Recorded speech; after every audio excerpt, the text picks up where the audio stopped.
Okay, we're back live again, or I guess live for recording again.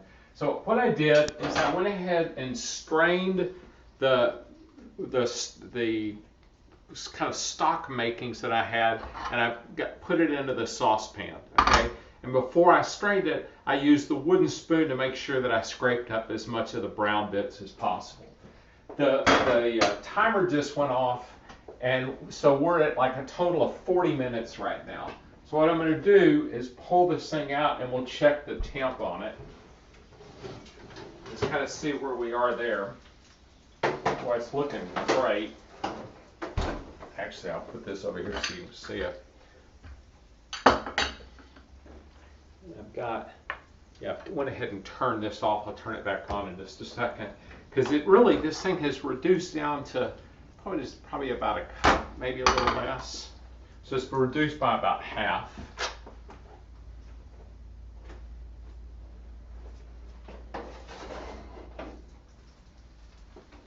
All right, let's see what the temp is on this.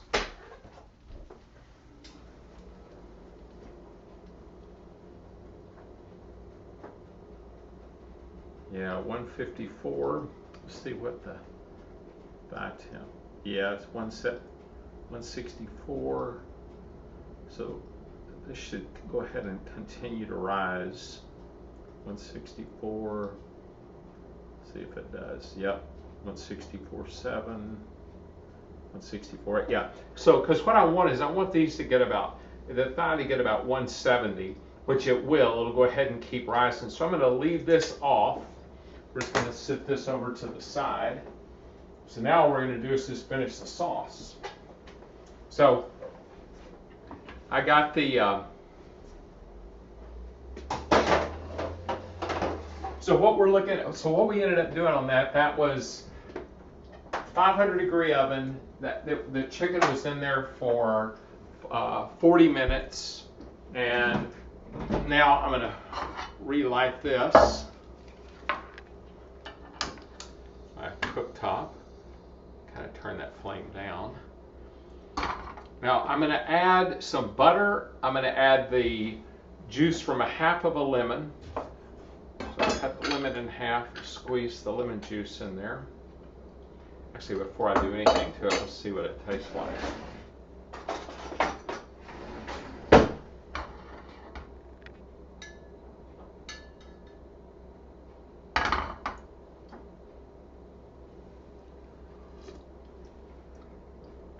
Right, it's got a great kind of chicken taste to it, which kind of makes sense. All right, so let me add well, actually, I won't add salt since I'm going to add soy sauce to it. I know it's going to give it 1, 2, 3. That's 3 or 4 shakes. I'll do this half a lemon, and then I'm going to put some butter in there.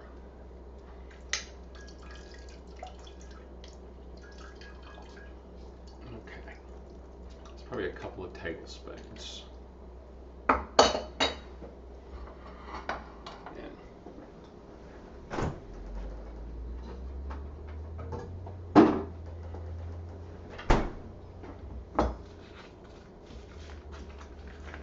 And I went ahead and took, I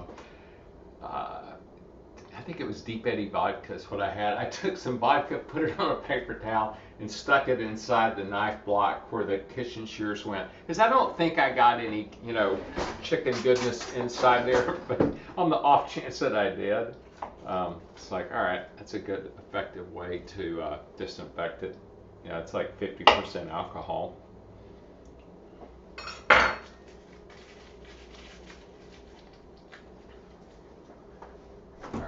See if this will do what we want.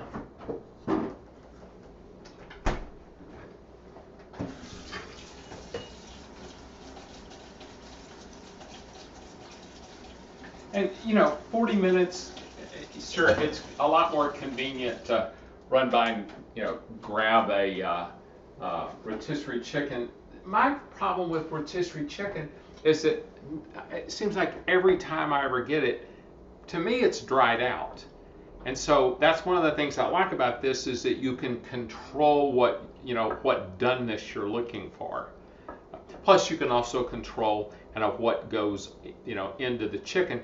What I have found out though is that like in Austin, Central Market and Whole Foods, both like their chicken is like salt, pepper, maybe some garlic, and olive oil. So I like the fact that they're using clean ingredients. But my guess is I bet they take the breast temp all the way to 165, because to me the chicken just has kind of a dry taste to it. Okay, so I put that tablespoon of butter in there. Let's try it again. See if it needs anything else.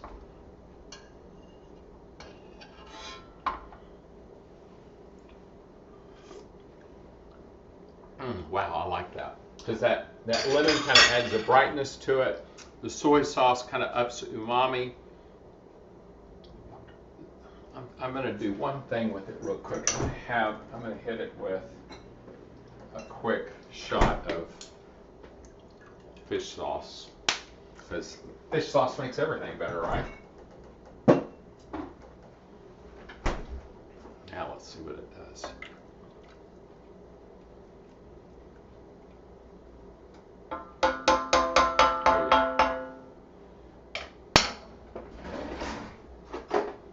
About to run out of spoons.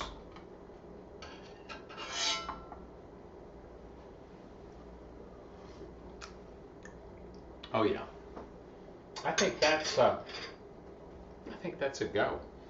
So guys, it's 40 minutes is how long it took mine. Now here's the thing: when I took that chicken out of the freezer yesterday, it was at the bottom of the freezer, and it was like just hard as a rock. It took forever to get it defrosted, and as I pulled it out of the fridge today, as I started rinsing it off, there was still ice inside of it. So depending on whatever the starting temperature is of the chicken before you put it in the oven is going to have an effect on, or an impact on how long it's going to take the chicken to cook. So what I would recommend is at 20 minutes, start checking it. And then, this one was at the temps that I wanted at 40 minutes. We took the backbone out of it and used that to make the jus. We put onions, carrots, garlic. We added some. And we added the stems from the sage and what was that? Oh, rosemary. And a couple of bay leaves. If you have celery, obviously add that. You could add mushrooms to it. You could put whatever you want in the stock. Those were just the ingredients that I had on hand. And then I went ahead and let that kind of brown and develop flavors. And then I used the strainer to strain it off into this, and then added butter, lime, and tamari, which is a gluten-free. It's wheat. Basically, they don't use wheat when they make it. We used a cup of vermouth, dry vermouth, and then a cup of water in there. So anyway, that's kind of where we are. I would recommend exploring doing spatchcock on your turkey. I'll probably record some of mine when I do it. We're not going to have a Fearless Cooking on that weekend of Thanksgiving, but I'll have another one week after next, which we'll probably end up doing a couple more sides. So anyway, have a great rest of the weekend. I look forward to cooking with you guys in the near future. Thanks a lot. Bye-bye.